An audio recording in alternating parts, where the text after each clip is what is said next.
everybody. Welcome to the Trading Market Technicals morning call video for Monday, September 17th. We're in the middle of the month already. And Thursday and Friday, as you know, I sent out comments on the Federal Reserve. Federal Reserve's decision on Thursday to proceed with QE3. Equity markets seemed obviously surprised by the response. They're having an open-ended $40 billion mortgage-backed asset purchase program once a month. Now, QE3 is the smallest of the other two. Operation Twist, they started with $100 billion, dropped it down to $75 billion in QE2, and now QE3 is $40 billion. So much less than the other two, but nonetheless, the markets liked it, surprised, filled the markets with liquidity, and we're back at the 1465 area. And again, this market is totally induced on Federal Reserve printed money and flooding the market with cash, obviously. So they were a little surprised about that. Technical action on Friday was interesting. Markets actually moved higher at the opening, then dropped to basically about break even. And just before the close, we had some end-of-day buy orders that pushed the markets again higher, but not to take out the daily highs on Friday. So to me, that's really not an impressive follow-through. There was higher than expected volume on the indexes. Now, some of the stocks, a lot of the stocks that we were following really didn't do too much. Of course, on Thursday they followed through, but the commodity sector, which I like, as you know, coal, steel, they all moved up quite nicely, and I'll show you a picture at the end of the morning call video on some of these coal stocks that moved up. But we're extremely overbought. Overbought is not a signal to sell stocks. It's just a warning sign to say, hey, continue with the trend, but really be looking to tighten up stops. Now we're even more overbought. I could show this to you on the McClellan oscillator. Again, still could move up. I wouldn't even be surprised for additional follow through.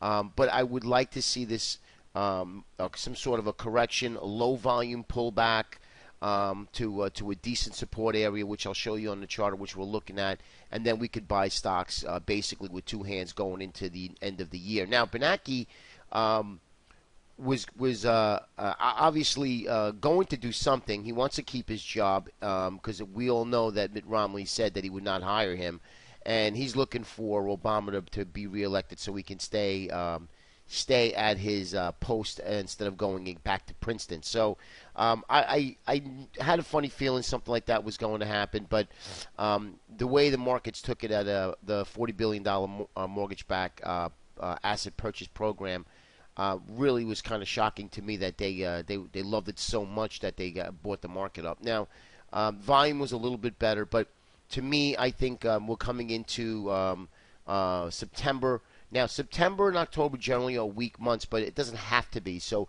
but I just want you to understand that now we're going to be focusing on earnings. Earnings is going to be coming. FedEx comes out on Tuesday. As you know, they pre-warned.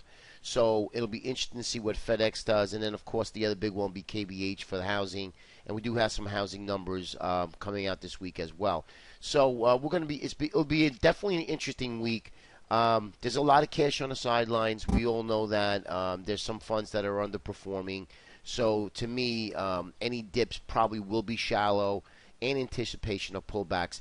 For the longer-term investor, I would definitely be continue to hold stocks. Even if it's a minor correction, like I say, I'm always comfortable about hedging, buying some puts or hedging your portfolio somewhat with an inverse fund.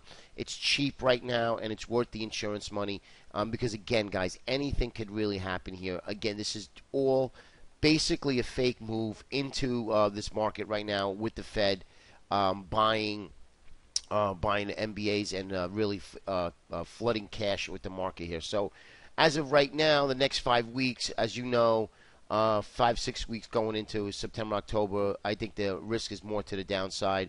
I continue to say that, and I honestly think that China, they are very manipulative with their numbers, and I do think that something will be coming out to really push this market a little bit lower. And again, that's what we want. We've been saying this for weeks. I'd love to see the market come in. It'll reduce our risk exposure. It's buying stocks at a comfortable level instead of these lofty levels, which we'll show you, and we're going to get right into the charts now.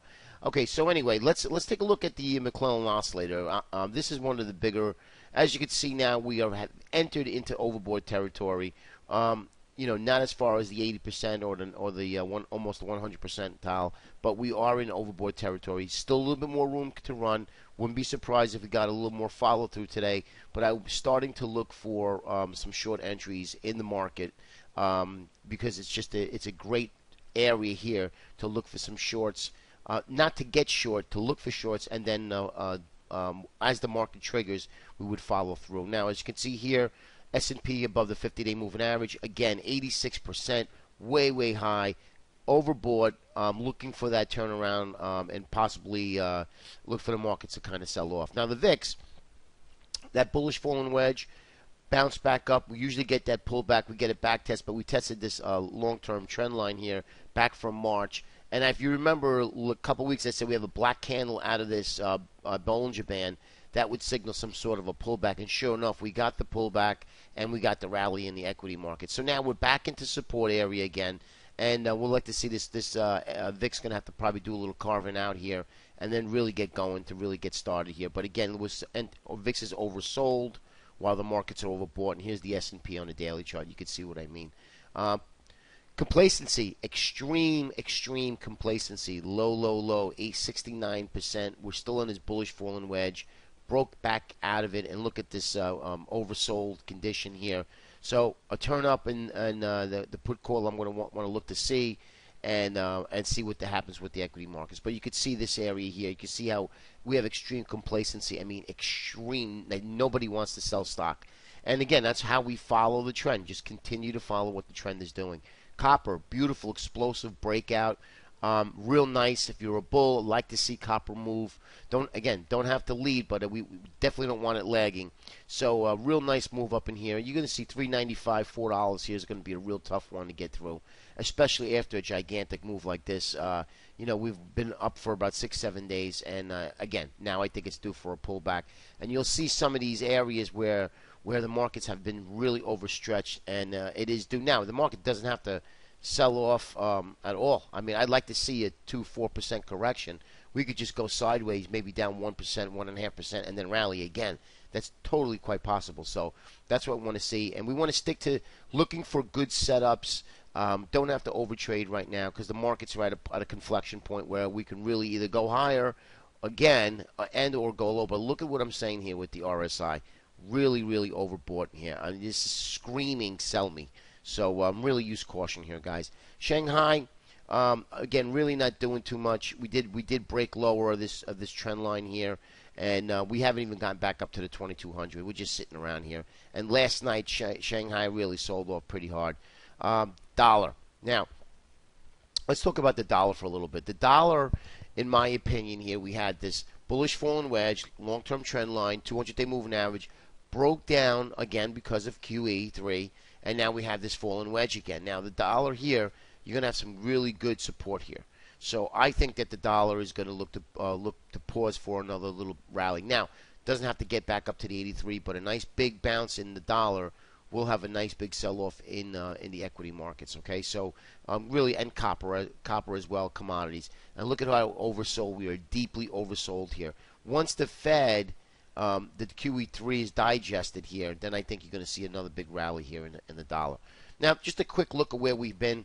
This goes back to like 6-7 days. We have done nothing in August, and as you can see, the first week or so in September, we have done nothing. And as you can see, we broke back out, and then we follow through to the top early on Friday, and then we just kind of drifted lower, and then at the end of the day, a quick little pop here. So just to show you where we were for the last couple of days. Here's that 30-minute Bollinger Band that I like using. And as you can see here, we did nothing here. You can see the Bollinger Band's tightening.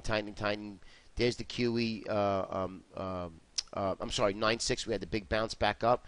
And then look what happened. We consolidated again. And I said, watch, guys, Bollinger Bands are tightening. And again, it doesn't tell you the move which way, but it's a great indicator that's saying, hey, use caution. Energy's building in the markets. And again, sure enough, boom, we had QE3 on Thursday, and again follow through. Now these Bollinger Bands will probably tighten again, and we're going to see where this goes. So it's a great little tool to use in your arsenal of your trading tools. So definitely keep an eye on that. That's something that's really I like to look at. All right, S&P Weekly 1455 has been breached. Next area is going to be right up in here of 1500, obviously, and then 1520, and then of course back to these late 2007 highs at 1579. And again, as you can see, a big rally here since June. And on very, very low volume throughout the whole summer, we just consolidated one pop, So really not a great trading environment, unless you're obviously you like to hold stocks. Now here's a daily chart of the S&P 500. Bollinger Bands outside of the band, telling you we got extreme levels here. Again, overbought on our momentum indicators. So I would really not be chasing stocks up here. I'd be looking for a nice little pullback, even if it's back to the 1400 area. That 1416 is the 20-day. And that's something that I would really be looking to consider here. Other than that, buying stocks at these areas are really not a great idea. Okay, that's the Spider Daily chart. As you can see, volume was a little bit better, obviously, because of QE. So this at least puts a little volatility to the move. But outside the Bollinger Bands, way overextended. I would not be looking to buy stocks here. Okay, same thing here with IWMs, with the Russell. Now, Russell actually made an all-time high since the index, the IWMs and the Russell has been put in. So this has been made an all-time high. But again, look at the move we made here. Creeping, and then all of a sudden a big blast up here. Again, nice but extreme. I would look to be waiting for a pullback to enter. Transportation sector, weak, lagging at all the other sectors, and this still puzzles me. But again, guys, news can trump the charts, so we need to understand that and then say what the charts are telling us. We want to just make sure that we trade accordingly, okay? And if you're uncomfortable with what the chart's saying, take a little lesser size. Okay, now let's go into big cap tech. Now the Qs really screaming because of Apple. Apple's a big bellwether of the Qs, and I just wanted to show you where Apple is here. Apple made all-time highs as well, and now we broke back out of this thing. So we're at 1691. I'm sure 700 should be right around the corner. Qs on that double top. We tested that bottom of that small doji right in here, but never broke it, so that double top was negated. And now we're back up in this area, and this is a weekly chart, so volume was better. So, and that's obviously again because of Apple. Daily chart, nice little momentum right up in here. Again, volume better, but we're back out of these Bollinger Bands, so I would definitely use caution moving forward. Believe me, nothing goes straight up, nothing goes straight down. So a correction or some sort of a pullback would be imminent. I would say in the next week or so, coming weeks. But let's just see what happens this week if we get a little follow-through with QE. I do think the markets are in dire needs of a break. And again, most of the move is pushed on the QE3. So just use caution here moving forward. Trade the best setups. And I want to show you here, this is the sector I've been talking about. And now I'm really liking this even more. ANR. This is one of the coal sectors, bullish falling wedge. Now we broke back out of it, and we're outside the band. I wouldn't be looking to buy any of these coal stocks right now. And if you can see, I'll show you ACI. Same thing. Broke back out of this area here. 750 was a big number. Look for a pullback, and then I would say I would be looking for swing trades in the coal sector, WLT, CLF, CNX, any of these areas in the coal sector. Look to hold, start building a small position going into the fall and the winter months, because this sector I think is going to get squeezed getting into the season, like I've been saying the last couple of months. But I like it. Now we just look for a pullback to re-enter the stock. Okay, everybody have a great day today, and we'll talk to you tomorrow.